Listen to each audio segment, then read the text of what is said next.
I was 12 years old when my family moved to rural Louisiana. My dad had just gotten a new job, and we were leaving behind the bustling suburbs for a quieter, slower life in the countryside. At the time, I wasn't thrilled about it. The idea of being far away from my friends and the life I knew made me uneasy, but my parents kept saying it would be good for us. A fresh start. The house was old. A two-story wooden structure that creaked with every step and groaned under the weight of the wind. It sat on a large plot of land, surrounded by thick woods that stretched as far as the eye could see. There were no other houses in sight, just trees and more trees. The nearest neighbor, my dad said, was about half a mile down the road. For the first few days, everything was normal. We unpacked our things, settled into our new rooms, and tried to get used to the quiet that seemed to hang over the place like a heavy blanket at night. The silence was almost unbearable. No distant hum of traffic, no late-night chatter from the neighbors, just the sound of the wind rustling through the trees and the occasional creak of the old house. But then something strange started happening. It began with our dog Max. He was a big, friendly golden retriever who had always been more interested in belly rubs than anything else. But after we moved, he became different, nervous, jumpy, always on edge. He would sit by the window staring out into the woods, his ears perked up as if he was listening for something. And at night he would bark long, deep barks that echoed through the house, waking us all up at first. My parents thought it was just a new environment, that Max was adjusting to the unfamiliar sounds and smells. But as the days went on, his behavior only got worse. He would refuse to go outside at night, his tail tucked between his legs, and he would growl at the slightest sound. My dad tried to calm him down, saying it was just animals in the woods, but I could tell he was starting to get worried too. And then we met Jake. It was a Saturday morning when Jake showed up. My dad and I were outside, working on the fence that ran along the edge of our property, when we saw a figure approaching from the road. At first I thought it was just one of the workers who had been helping with the move, but as he got closer I realized I didn't recognize him. Jake was an older man, probably in his late 50s or early 60s, with gray hair that was thinning at the top and a face that looked like it had seen too much sun.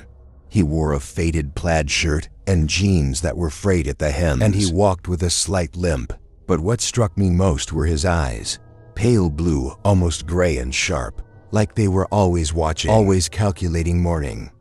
He said, his voice rough, like gravel. He smiled, but it didn't reach his eyes. "You must be the new folks." "That's right," my dad replied, wiping sweat from his brow. "Just moved in last week. I'm John, and this is my son." Jake nodded, his gaze flicking to me for just a second before settling back on my dad.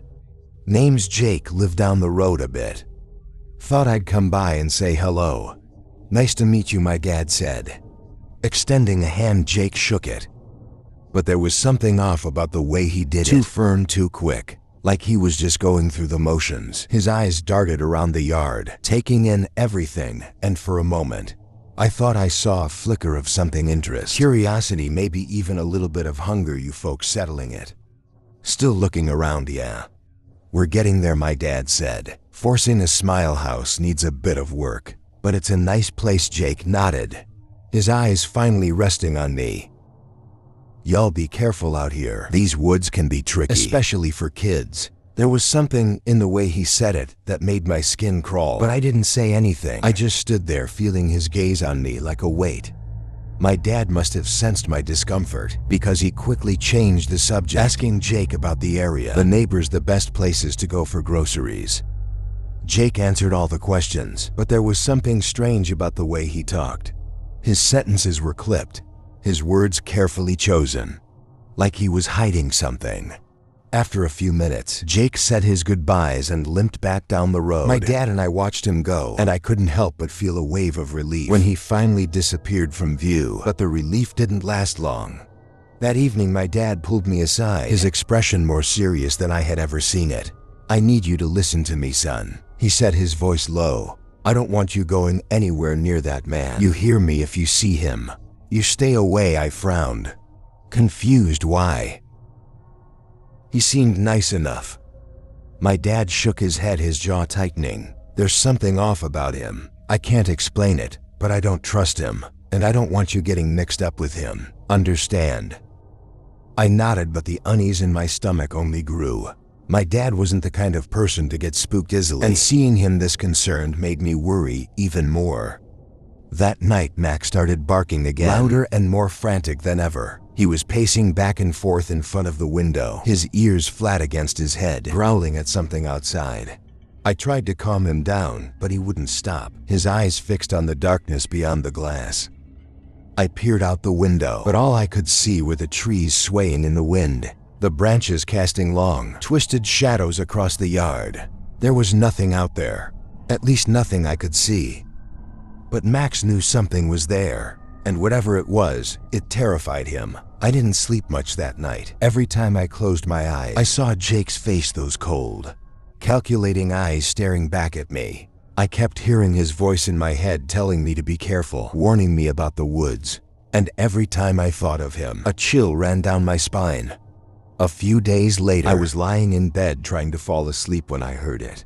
The unmistakable sound of someone whispering outside my window. At first I thought I was imagining it, that it was just the wind playing tricks on me. But the more I listened, the clearer it became. Someone was out there just outside my window whispering my name.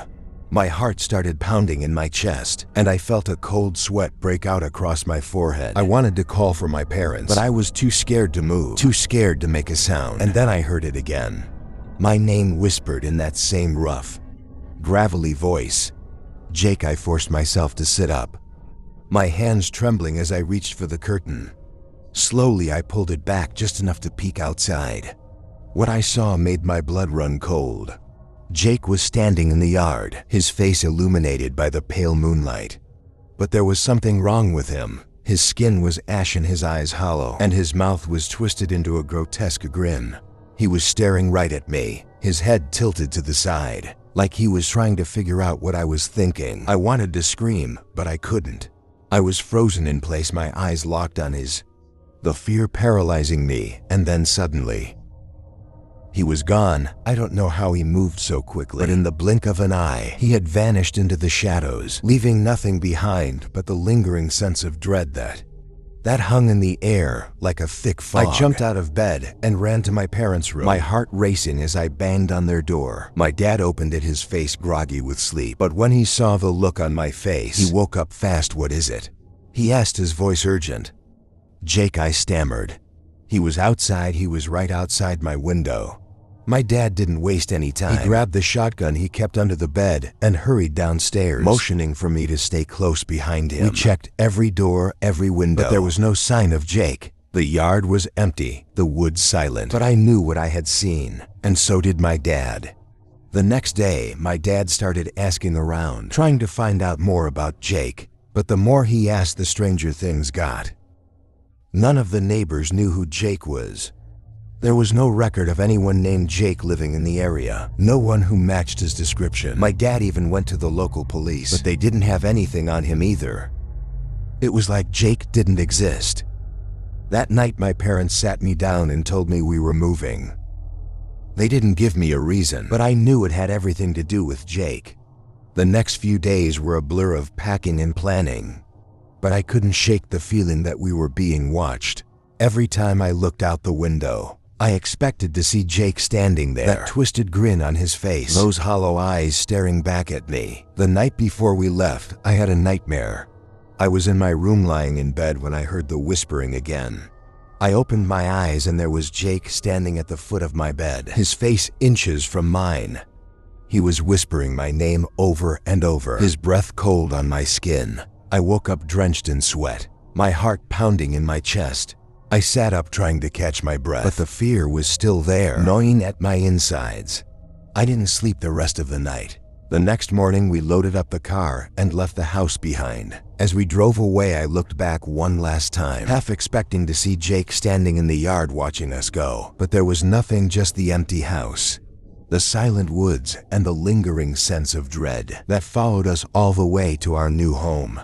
My dad never talked about Jake again, and neither did I. We tried to put it all behind us, to move on with our lives. But I could never forget those hollow eyes, that twisted grin, the sound of his voice whispering my name.